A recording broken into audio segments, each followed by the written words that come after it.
में मिले और भगवान बीच में ही मिलते हैं। भगवान जानते हैं जैसे तैसे भजन करना शुरू किया है, अगर इसको जल्दी नहीं मिला तो ये भजन छोड़ देगा, निराशा में उठ जाएगा। इसलिए भगवान बीच में ही प्रकट हो जाते। बोल भैया क्या चाहिए, व्यापार दोगुना कर दूं,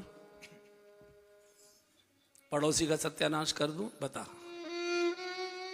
भगवान जो है बीच में ही मिलते हैं। वो जानते हैं कि जैसे तैसे भजन के आसन पर बैठा है, अगर नहीं कृपा की इसके ऊपर तो ये छोड़ देगा मुझे। तो ये तो अपनी धुन में भाग रहे थे। भगवान ने कहा अरे अरे अरे नारद जी, अरे ऋषिवर रुको रुको, अरे कहाँ भाग रहे। और जैसे ही देखा तो संग रमा सोई राजकुमारी लक्ष्मी जी और वही विश्व मोहिनी। अब जो गाली दी थी मैं तो नहीं दे पाऊंगा। आपको जितने प्रकार की गाली आती है उससे 5 गाली ज्यादा ही होंगी। धोखेबाज, झूठे, तुमने हमेशा दुनिया को धोखा दिया है। समुद्र मंथन में लक्ष्मी जी खुद ले गए, राक्षसों को तुमने मदिरा पिला दी, शंकर जी को विष पिला दिया। आज तक तुमको कोई रोक टोक करने वाला नहीं मिला, इसलिए मनमानी करते रहे। अब मैं देखूंगा तुमको। तो गाली पर गाली दिए चले जा रहा है। तो लक्ष्मी जी ने कहा कि महाराज जी बाबा रोको ना इसको, इतनी देर से गाली दे रहा है, रोको ना। बोला नहीं, तुम बीच में मत आओ, चुप, तुम चुप बैठो।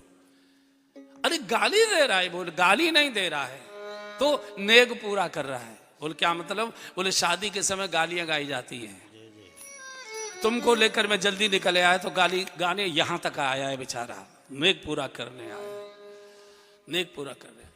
और जैसे ही नारद जी ने कहा कि जैसे स्त्री के विरह में मैं तड़प रहा हूं, एक दिन तुम भी स्त्री के विरह में ऐसे ही रहोगे।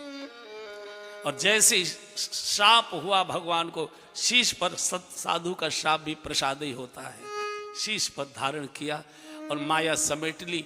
नहीं तह रमान राजकुमारी के और भक्त और भगवान दो खड़े हुए, कोई न रथ है न राजकुमारी है न लक्ष्मी। अब तो इनको विवेक जागा, ये क्या मैंने कर दिया। एकदम चरणों में गिर पड़े, प्रभु मेरी वाणी असत्य हो जाए, प्रभु मेरी वाणी असत्य हो जाए। भगवान ने कहा नारद रो मत, तुमने मुझे श्राप नहीं दिया, तुमने आशीर्वाद दिया। श्राप देते तो ये कहते कि जैसे मेरी शादी नहीं हुई ऐसे तुम्हारी भी शादी नहीं हुई। तुमने कम से कम ये तो कर दिया कि मेरी शादी होगी। और करिए किस सहाय, तुम्हारी बंदर ही तुम्हारी सहायता करेंगे। तुमने जो बंदर रूप दिया तो ये भी आशीर्वाद। तुमने ये नहीं कहा कि बंदर मेरा चश्मा ले जाएंगे, बंदर हमारे कपड़े फाड़े, ये नहीं कहा कि बंदर ही तुम्हारी सहायता करेंगे। नहीं प्रभु, मैं तो गिलानी से गला जा रहा हूं। जिनकी मैं आराधना करता था उनको कितनी भद्दी भद्दी मैंने गालियां दी।